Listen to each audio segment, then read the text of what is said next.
السلام عليكم ورحمة الله تعالى وبركاته. مرحبا بكم معي في فيديو جديد على قناة صفية. نتمنى تكونوا كلكم بخير وعلى خير. اليوم ان شاء الله غادي نشارك معكم ميني بطبوط او مخمار صغير من ضمن تشهيوات رمضان اللي ضروري تنحضروه على مائدة الافطار. ناجح 100% ورطب وكل شيء تيبغيه. خليكم معي حتى الاخير وندوزوا على بركة الله الطريقة والمقادير. عندي هنا في المقادير 500 غرام ديال الدقيق الابيض مع 250 غرام ديال الدقيق فينو، وتقدروا ديروا نفس الكميه نفس بحال عندي هنايا غادي نضيف الملحه، معلقه كبيره ديال السكر،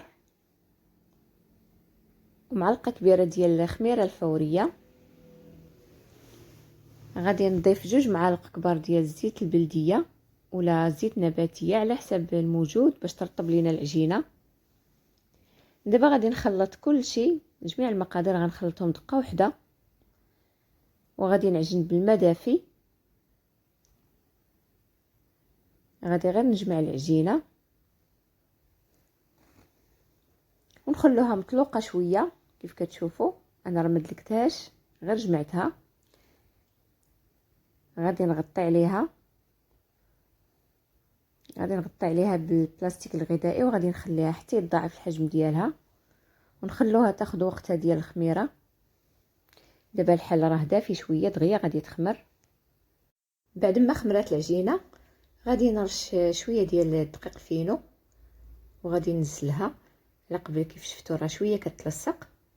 وفي هذه الاثناء انا راه ديتها وجبتها بحال طفيت فيها الخميره وفي نفس الوقت دلكات شويه. غادي نقسمها على حساب داكشي اللي خرجت لكم. المهم غادي نديروها قريصات.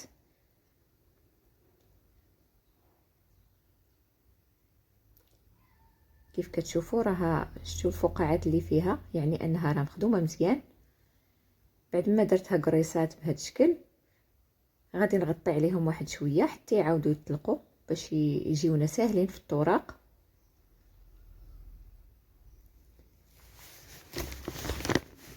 دابا بعد ما طلقت العجينه غادي ندير الدلاك وغادي نورقها باش نخرج منها مخيمرات صغار، والقياس كيبقى على حساب داكشي اللي بغيتو كبار ولا صغار. حتى العجينه الا كانت في قياسها ومخدومه مزيان راه كتجي ساهله ما كتعذبناش.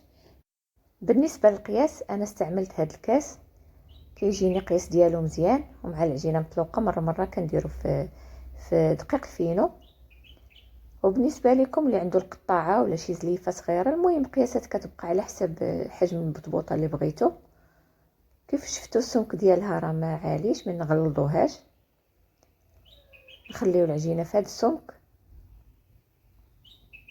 غادي نستفها وغادي نكمل هاد الكميه اللي عندي حتى نكملها كامله. كيف شفتوا غادي نغطي عليها وغنخليها واحد 5 دقائق ما نفوتهاش. غادي نرد المقله تسخن ونبدا نطيب مباشره. ما غاديش نخليها بزاف باش ما نفوتش فيها الخميره. بعد ما سخنت ليا المقله غادي نبدا دابا نحط المخيمرات. وباش السر باش يجيوكم هاد المخيمرات دغيا يتنفخوا ويجيو في قياسهم ديال الطياب. كيف كنكمل المقله كنعاود نرجع لاول وحده وكنبدا نقلب حتى كنكمل الدوره، وكنعاود تاني نرجع هكا باش كيتنفخوا كيجيو مهويين من الداخل. كيف شفتوا راه هانتوما دغيا كيتنفخوا ودغيا كيطيب. هاد البطبوط الصغير دغيا كيطيب ما كياخذش لنا وقت طويل. ما نخليوش حتى يتحمر عاد نقلبوها. بالنسبه للعافيه ما تكونش مجهده باش ما يتحرقش لينا، وفي نفس الوقت ما تكونش ناقصه باش ما يلصقش وما يلصقش على بعضياته وما يتحلش لينا ملي نبغوا نعمروه. حتى المقله راه ما كندهنها ما والو، راه عادي بحال طياب تاع البطبوط العادي، وما كيعطلناش في الطياب دغيا كيطيب. كيف كتشوفوا تبارك الله راه كيجي زوين. هانتوما هادي كتحل غير بوحدها. دابا غادي نكمل هاد القياس ديال الطياب اللي عندي، غنكمل هاد البطبوط اللي باقي ليا ونتلاقاو ان شاء الله مع الشكل النهائي. وكان هذا هو الشكل النهائي ديال المخيمرات اللي شاركت معكم.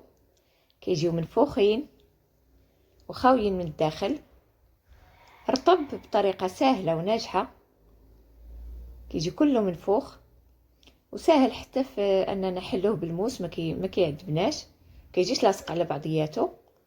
بالنسبه اللي بغى يحتفظ به راه يدير كميه كبيره ويحلو بالموس، عاد يقسم في البلاستيكات القياس اللي غادي يستعمل كل مره.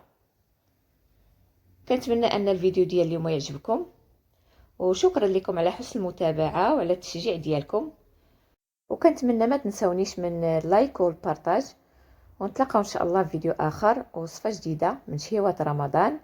وخليتكم على خير وبسلام عليكم.